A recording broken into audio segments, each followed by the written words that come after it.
شہر رمضان الذی انزل فیہ القرآن، جس میں نازل کیا گیا قرآن۔ اب یہاں بھی ایک سوال آیا، ہمیں معلوم ہے کہ حضور پر تو نازل ہوا ہے وہ 22-23 برس میں، ہمارا چونکہ عام سوچنے کا انداز جو ہے وہ عیسوی سال سے ہے، تو نوٹ کر لیجئے کہ سن 610 عیسوی میں قرآن مجید کی وحی کا آغاز ہوا اور 632 میں حضور کا انتقال ہو گیا، 22 برس ہے۔ 22 سالوں میں تھوڑا تھوڑا کر کے قرآن مجید کی نزول کی تکمیل ہوئی ہے محمد رسول اللہ پر۔ تو یہ رمضان میں کیسے نازل کیا گیا؟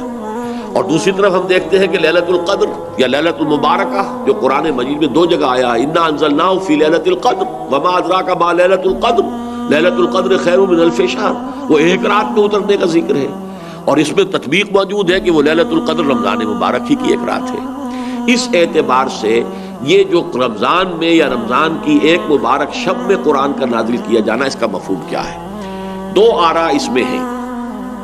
ایک تو یہ کہ آغاز نزول جو ہوا محمد رسول اللہ صلی اللہ علیہ وسلم پر وہ لیلۃ القدر میں ہوا اور وہ ماہ رمضان مبارک میں ہے، گویا کہ اس کو تعبیر کیا گیا کہ ہم نے اس کو نازل کیا لیلۃ القدر میں، یا رمضان کا مہینہ وہ ہے جس میں قرآن نازل کیا گیا۔ ایک دوسرا مفہوم کہ جو صحیح تر ہے اور زیادہ اس پر اجماع ہے وہ یہ ہے کہ انزال کا مصدر جب آتا ہے، انزل ینزل انزالا، یہ باب افعال کا خاصہ ہے، کوئی کام دفعتاً کر دینا، اور جب باب تفعیل میں وہی مصدر آئے گا نزل ینزل تنزیلا، اس کے معنی ہوں گے رفتہ رفتہ تدریجاً ایک کام کو کرنا۔ تدریج کا لفظ بھی اسی تفعیل کے باب سے، جس کی ایک بڑی اہم مثال ہے اعلام اور تعلیم۔ اعلام، کسی کو کوئی چیز بتا دینا، اب اس کے سمجھ میں آئی یا نہیں آئی ہے وہ جانے، ہمارا کام تھا بتا دینا۔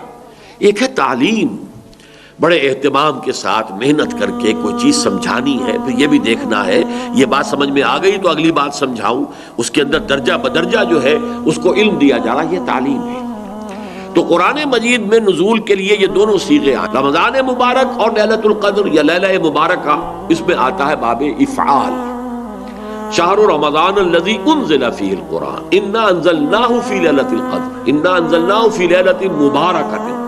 لہذا یہ ہے پورے قرآن مجید کا لوح محفوظ سے، یا جس کو کتاب مکنون کہا ہے سورہ واقعہ میں، یا جسے انہ فی ام الکتاب لدینا لعلی حکیم کہا گیا، ام الکتاب، وہاں سے پورا قرآن نازل کر دیا گیا سمائے دنیا تک۔ یہ لیلۃ القدر میں ہو گیا، یہ وہی سمائے دنیا ہے جس کے بارے میں وہ حدیث بھی آتی ہے کہ اللہ تعالی ہر رات کو اس کے آخری جو ساعتیں ہیں اس میں نزول فرماتا ہے سمائے دنیا تک، اور پھر ایک پکارنے والا پکارتا ہے حل من سائل فاعطیہ، ہے کوئی مانگنے والا کہ میں اسے دوں، عطا کروں، حل من مستغفر فاغفر لہ، ہے کوئی استغفار کرنے والا، معافی چاہنے والا، مغفرت چاہنے والا کہ میں اسے بخش دوں۔ اسی سمائے دنیا تک قرآن مجید پورا کا پورا گویا کہ نازل کر دیا گیا جملۃ واحدہ، یہ سمائے دنیا تک لیلۃ مبارکہ میں یا لیلۃ القدر میں جو ماہ رمضان مبارک کی ایک شب ہے۔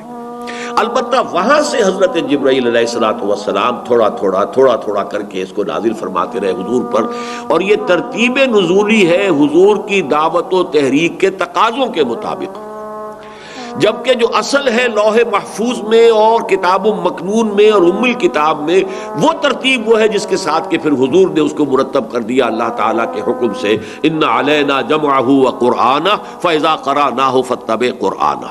انزل فیہ القرآن، اور قرآن کیا ہے؟ ھدی للناس وبینات من الھدی والفرقان، یہ بن کر آیا ہے لوگوں کے لیے ہدایت۔ اب یہاں نوٹ کیجئے ذرا، ایک تقابل آئے گا، اسی سورہ بقرہ کے شروع میں فرمایا گیا ہے قرآن کے بارے میں، الف لام میم ذالک الکتاب لا ریب فیہ ھدی للمتقین، یہ ہدایت ہے متقیوں کے لیے۔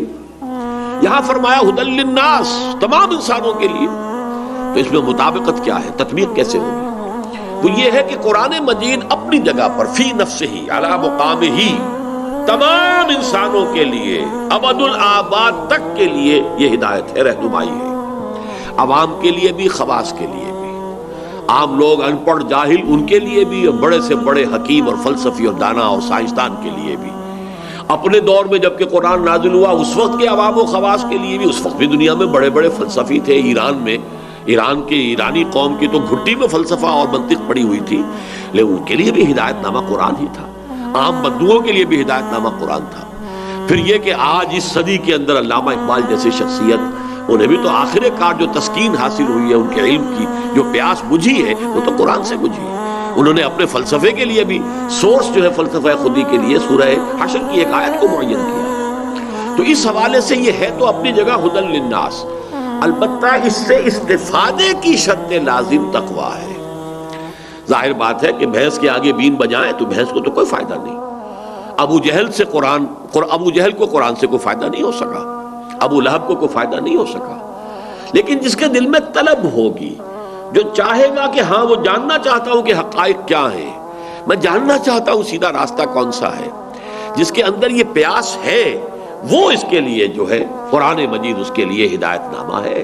وہ متقین جو ہے ان کے لیے ہے. اور اس میں دیکھیے اب ایک ربط جڑ گیا.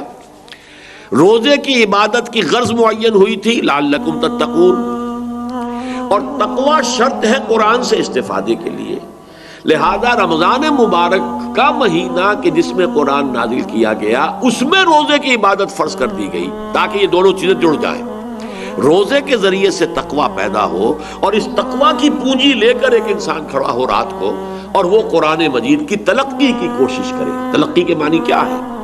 لقا، ملنا، ملاقات کرنا. اسی سے ملاقات باب مفعلہ ہے، ملاقات.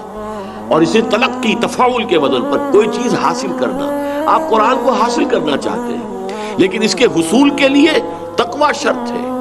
دن میں روزہ رکھیے، جو بھی کوئی رمق آپ کو تقوی کی میسر آئی، جو بھی کوئی آپ کو تھوڑا بہت جو ہے تقوی حاصل ہوا، اب اسے لے کر رات کو کھڑے ہو جائیے تاکہ وہ قرآن کی تلقی کر سکے، قرآن آپ پر نازل ہو سکے. بقول اقبال کہ تیرے ضمیر پہ جب تک نہ ہو نزول کتاب، گرہ گرہ کشا ہے نہ راضی نہ صاحب کشاف.